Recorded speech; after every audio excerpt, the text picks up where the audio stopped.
Welcome back to another Film Geek video. Today I am talking about 5 obscure movies from the 2010s.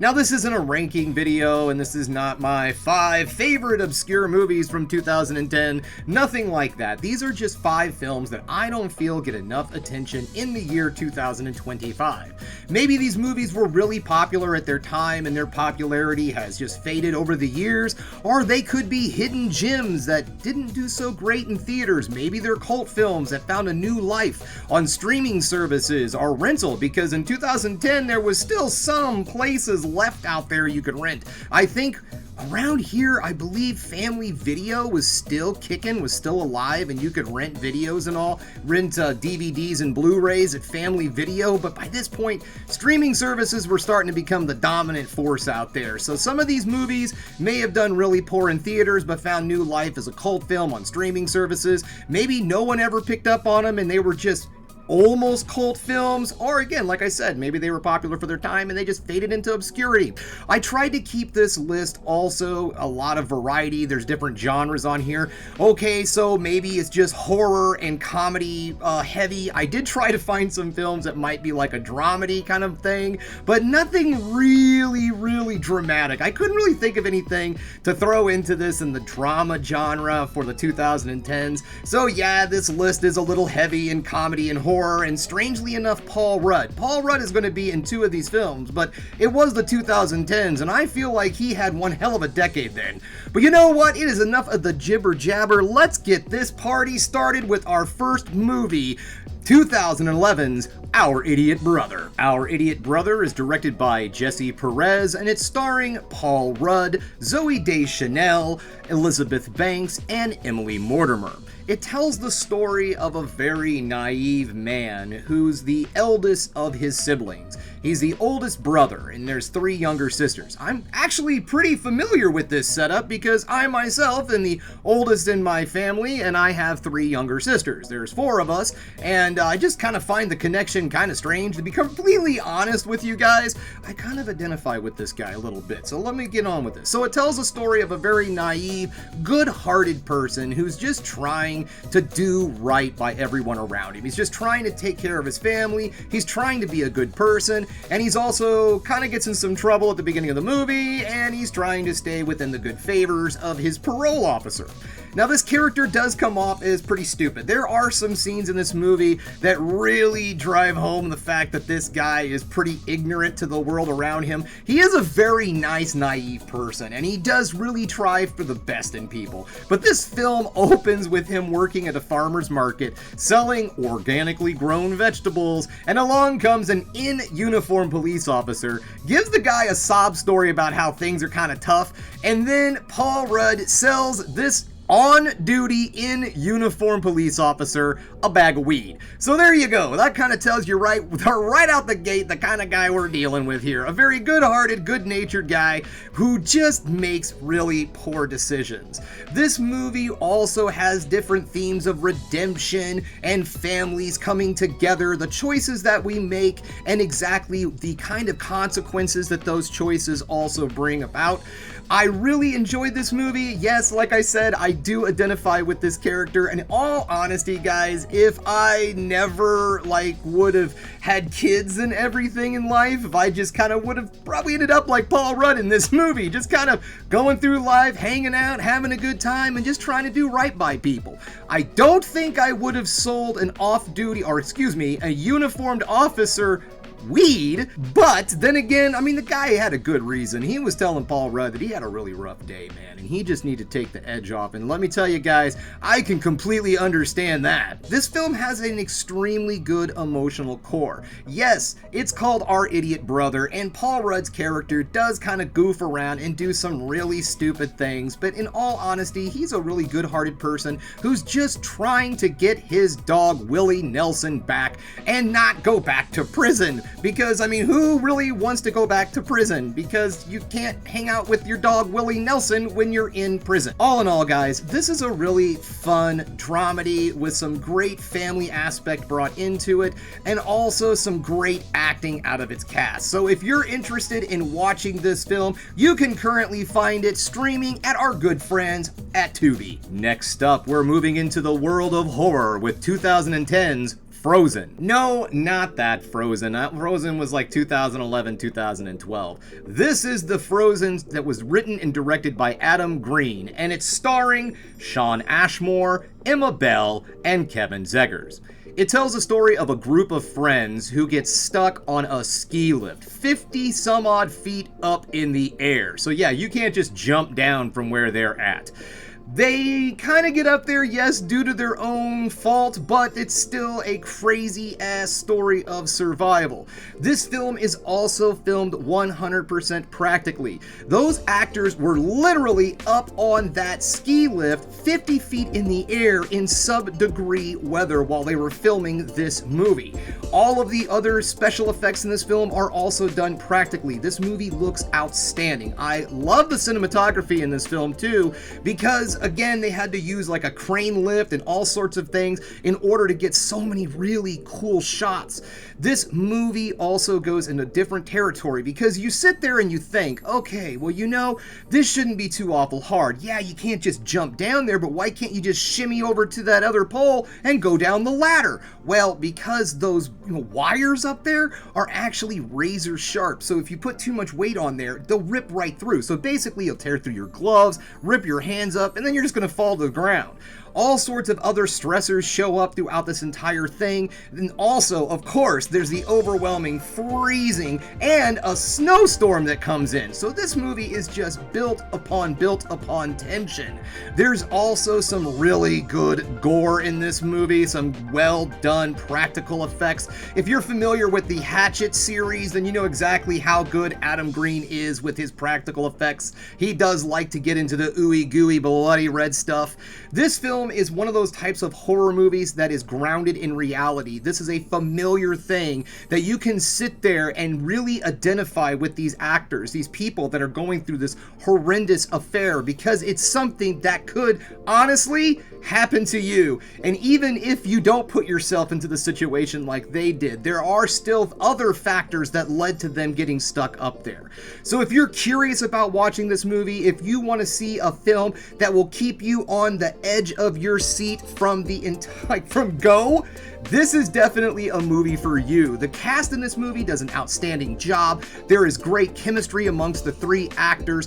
There's also some other personal drama and all that happens while they're up there on the ski lift. All in all, just an extremely solid film, and in my opinion, probably one of the best works that Adam Green has done. So if you're curious about this film and it sounds like something you would like to check out, good news, it is out there streaming right now on services with commercials like Tubi, Pluto TV, and streaming for free with commercials on Fandango. Okay, so now let's tone it down a little bit. Let's get back into something a little bit more fun and lighthearted. How about 2014's They Came Together? They Came Together is directed by David Wayne, and it's starring Amy Poehler and Paul Rudd. Yep, we're back to Paul Rudd, Kansas City's favorite son.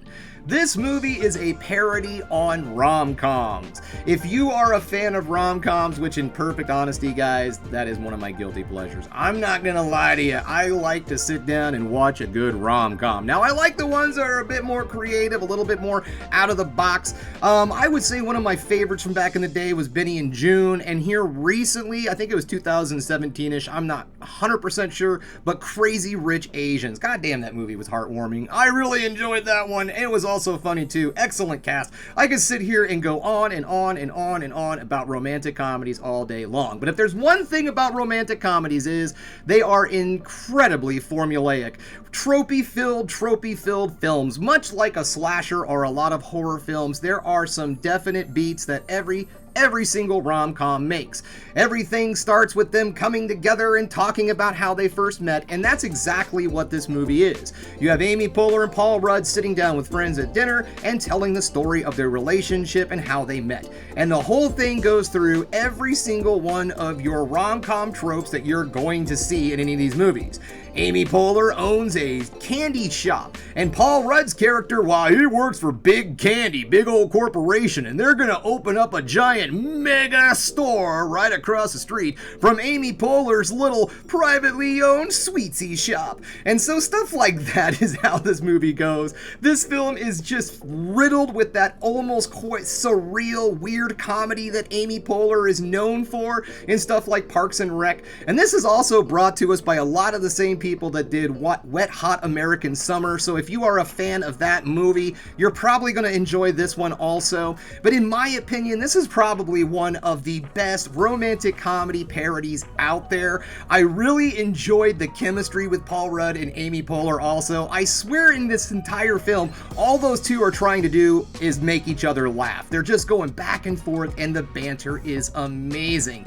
This is a strange little film with a lot of laughs in it, guys. If you are someone who does enjoy the romantic comedy, this is a definite one for you. Check this one out. Or if you just want to see a Paul Rudd, Amy Poehler comedy that you've never even heard of and you're a fan of Wet Hot American Summer, then you're going to probably find a lot of humor and joy in this movie, because I sure as hell did, and I hope that I could bring a little bit of that joy to you too. So if this sounds like something that you would like to watch, you can currently find this streaming on Tubi, also Plex. I'm not sure how Plex works, to be perfectly honest. I don't know if you watch commercials on that or not, but you can also rent it. And then strangely enough, it's on the CW app. I don't know if there is a CW app. I recall back in the day, a long time ago, I remember there being one, but I haven't seen it around for a long time. But apparently this movie is on the CW app, so if you're a big old CW fan, definitely check this movie out. Moving out of the romantic comedy parody realm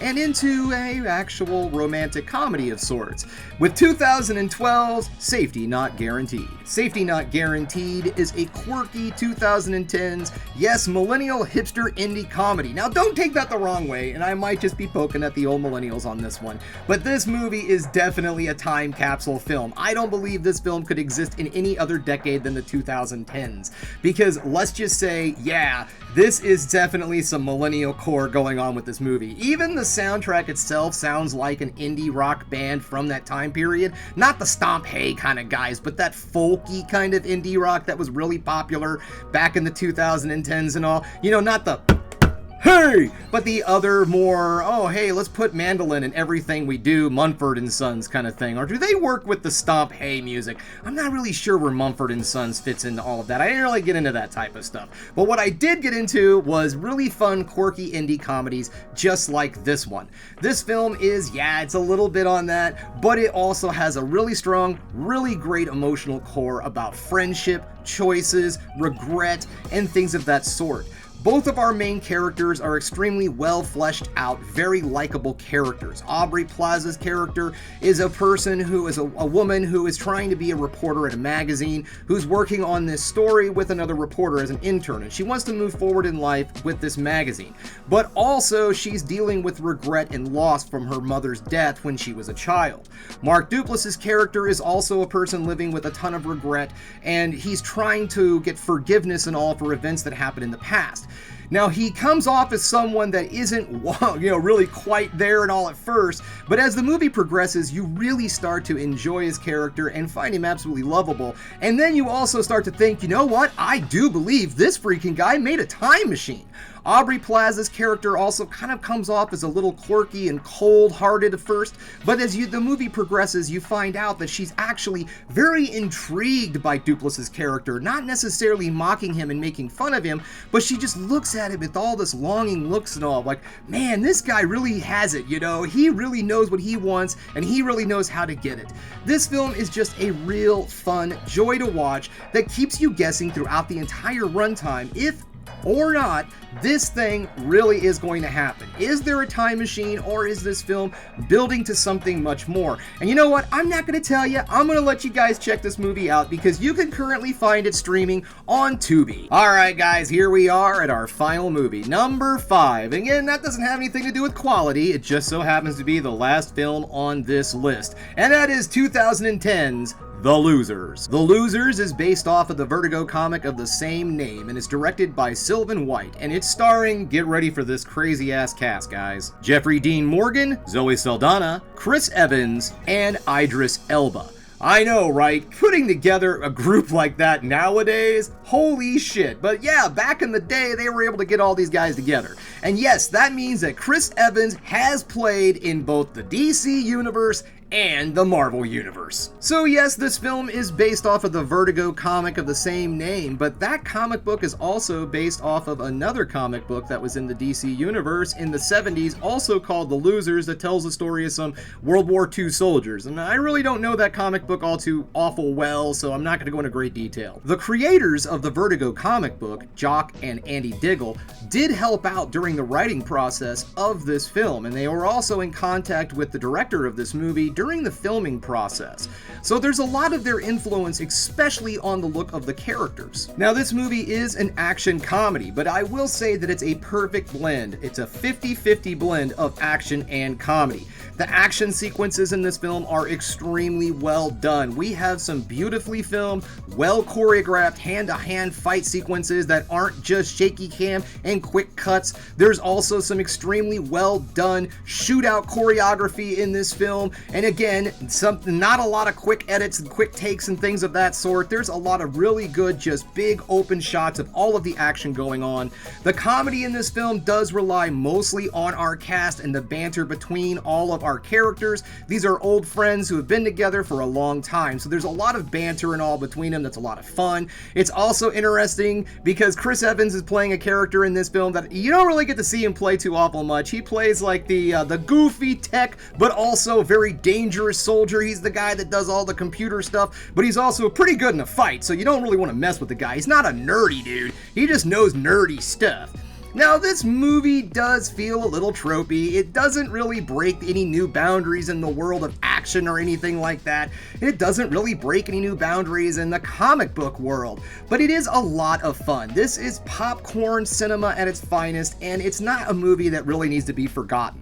The villain in this film is also a lot of fun, but what we don't get is a lot of time with him. And there's some other unanswered questions about our villain in this movie, and it sets up probably a sequel where maybe more of him is fleshed out and more, but the villain is great. He is a real scenes just chewer, over the top, sadistic killing machine. I really enjoyed him. He was just one of those really kind of, I don't know, I guess you could say Lex Luthor-ish kind of villains, you know, the real super smart guys that are just evil and sadistic, and he doesn't care who he kills to get what he wants. So all in all, guys, I would say that this is a really solid, fun action film that slowly but surely is being forgotten. So if you would like to watch this movie, it is currently streaming on Pluto TV with commercials, or you can also rent it on pretty much all of the VODs out there. You can also get this on Blu-ray and DVD. They're not out of print, so they're out there. They're not expensive. So if this looks like something you would like to check out and also see the movie that bridges the gap with Chris Evans, that puts him in both the DC universe and the Marvel universe, then this is definitely the movie for you. Well, there you have it, guys. There we go. 5 obscure movies from the 2000s and 10s, and I hope that you all find some enjoyment out of these movies just like I did. So enough of the jibber jabber, it's time for me to wrap this up. Thanks again for checking out the Film Geek. If you liked what you saw here today, go ahead and subscribe to the channel, ring that bell for notifications, and give me the old thumbs up so I know you like what you're seeing.